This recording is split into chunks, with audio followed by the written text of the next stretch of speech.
தமிழ் புத்தாண்டையொட்டி ஒவ்வொரு தமிழரின் உள்ளத்திலும் புதிய சிந்தனைகள், புதிய முயற்சிகள், புதிய நம்பிக்கைகளோடு கூடிய புதிய உத்வேகம் பிறக்கட்டும் என அதிமுக பொதுச் செயலாளர் எடப்பாடி பழனிசாமி வாழ்த்து தெரிவித்துள்ளார்.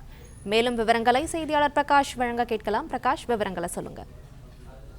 அதிமுக பொதுச் செயலாளர் எடப்பாடி பழனிசாமி தமிழ் புத்தாண்டு வாழ்த்து செய்தி தெரிவித்திருக்கிறார்.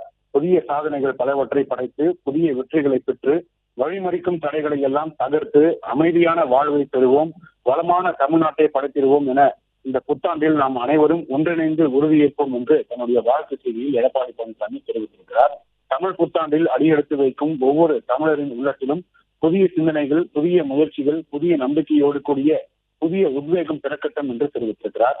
மலர இருக்கும் பராபவ ஆண்டில் மக்களின் வாழ்வில் நிறைந்த வளம், நிறைந்த ஆரோக்கியம், மிகுந்த சந்தோஷம் நிறையட்டும், எண்ணங்கள் ஈடேறட்டும், வெற்றிகள் பதியட்டும் என மனநிறைவை வழங்கும் மங்கள ஆண்டாக இந்த ஆண்டு அமையட்டும் என மனதார வாழ்த்துவதாக எடப்பாடி பழனிசாமி தன்னுடைய வாழ்த்து செய்தியில் தெரிவித்திருக்கிறார்.